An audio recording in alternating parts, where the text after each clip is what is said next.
During the summer of 1997, sharpeyed Formula One photographer Darren Heath spotted Mika Hakkinen's Mclaren with its brake discs uncharacteristically glowing orange in the middle of a corner. Something about it wasn't right. Formula One drivers don't brake mid-corner, at least, not if they want to go faster. Heath embarked on a quest to find out what was happening, finally getting photographic proof of an ingenious, and perfectly legal, extra brake pedal hidden in the car's footwell. With typical paranoia, rival teams attempted to stem Mclaren's secret advantage, claiming they would be bled dry trying to devise their own unique solutions. McLaren's braking system would need to be banned, they cried, which it eventually was, but not before it had won several Grand Prix. But, as we reveal in full for the very first time, our brake steer solution, worth nearly half a second per lap, was just a simple piece of kit comprising 50 quid's worth of parts scavenged from the back of one of the race car transporters. A single, great idea. Every Formula One team spends huge amounts of time and money researching and developing concepts and ideas for its cars and operation. Road is a never-ending quest for faster lap times, with the usual caveat that the more money you spend, the faster you go. However, all the money in the world is sometimes no substitute for a single, great idea, particularly when it solves a particularly tricky problem or provides a neat and nifty advantage. That was the case with the double diffuser used by Braun GP in 2009, and the FDU-CT, which was developed by McLaren a year later. Both were clever readings of the rule book that allowed the engineers to eke out an advantage. One further famous example was the so-called fiddle brake, given its name much later by Ferrari technical boss Ross Brawn, but known within the team as brake steer, that McLaren ran in the latter half of 1997 and into 1998.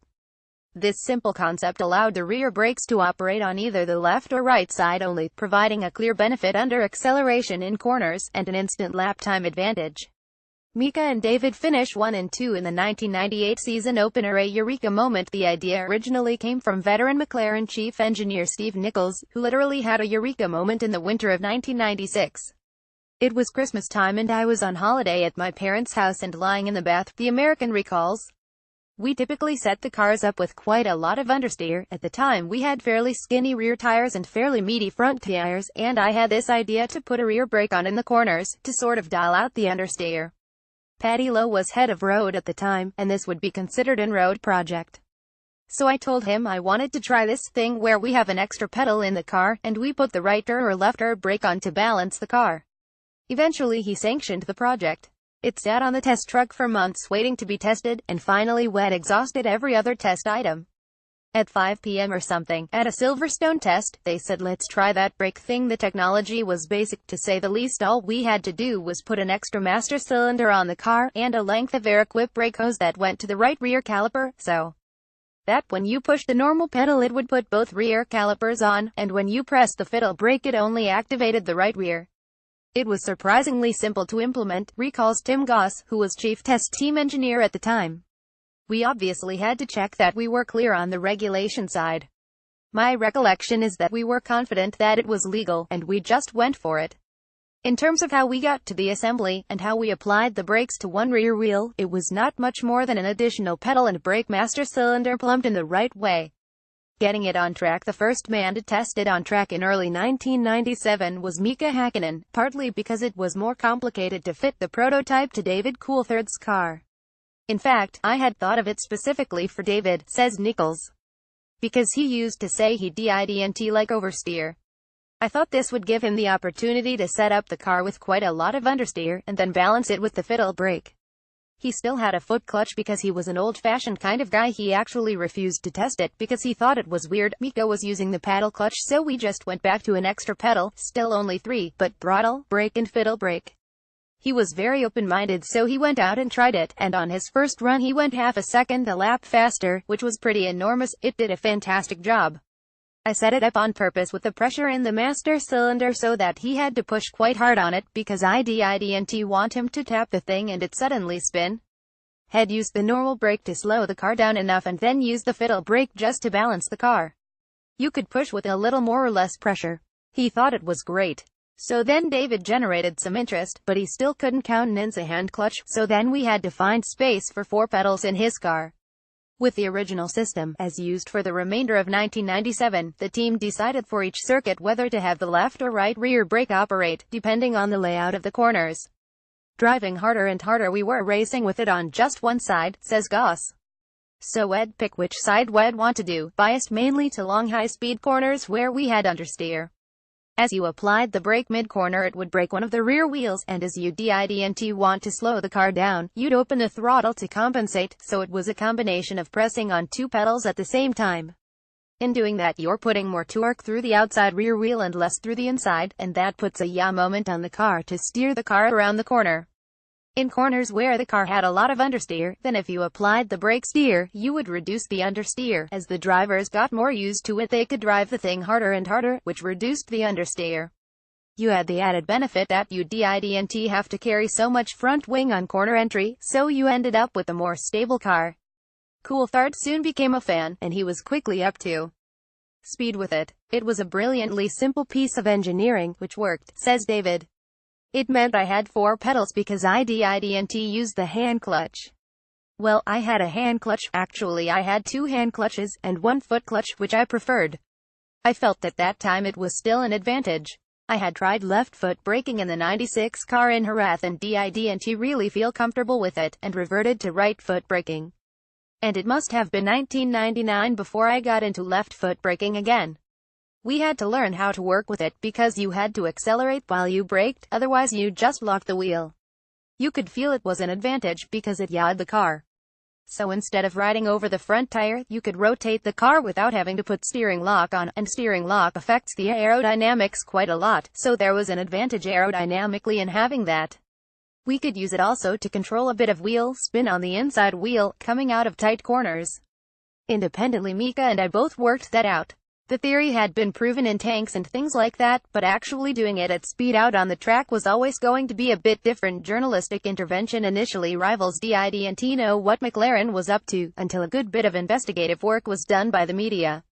After the Austrian GP, F1 Racing magazine photographer Darren Heath was going through his shots from the race weekend back at the office. This was the pre-digital era, so he had to wait for his rolls of film to be developed.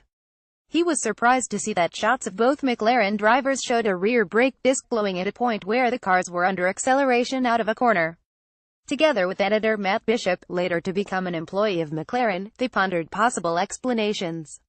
It was Heath himself who thought that some kind of extra brake was being employed, and together with Bishop he resolved to try to get a shot inside a McLaren cockpit.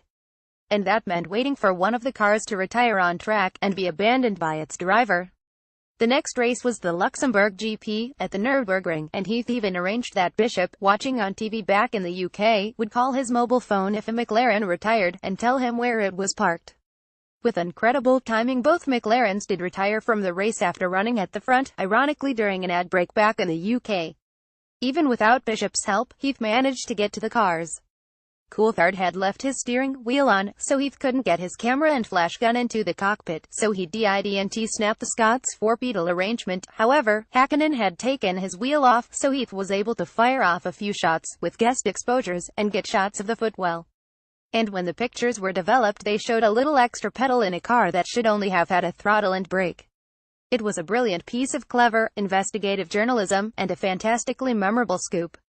The secret gets out much to the frustration of Ron Dennis, who initially suspected foul play until he learned that the pictures were taken on track. The secret was out. Rivals tried to work out exactly what McLaren was doing, and whether it was legal or not. For the 1998 season the team ran a slightly more advanced version, which allowed the drivers to choose which brake would operate on a corner-by-corner basis. It would have been illegal to have it be automatic, said Nichols. But we had a little switch for left and right, so all the drivers had to do was select it.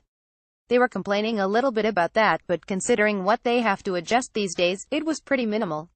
It was more work for the drivers, but Coulthard says he adapted quickly. It was a switch to choose left and right, and an additional pedal. DC recalls. Racing drivers, if they have to sing the Russian national anthem backwards while juggling grenades, and it gives them a tenth, they would do it. The competitive animal that you are, nobody would say something is too difficult if it gave you performance. Rivals up in arms. Unfortunately for McLaren, rivals were lobbying for the system to be banned, without actually understanding how it worked. The normal procedure was to suggest ideas to the FIA, in a kind of fishing exercise, in order to test the limits of what was legal or not. Nobody cottoned on to what we were doing, says Nichols. Williams punted something into Charlie Whiting that was all electronically controlled, where they would turn off all the brakes except say the right rear, and just apply that one. And Charlie immediately said, "No, I think that's going to be kind of unsafe." Various people were putting in various proposals. Ferrari claimed it was four-wheel steering. They sent the FIA pictures of tanks where they brake one track and that's how they steer, but they still didn't know what we were doing. In the end, the rival team's approach hit the right target, and McLaren's system was banned early in the 1998 season.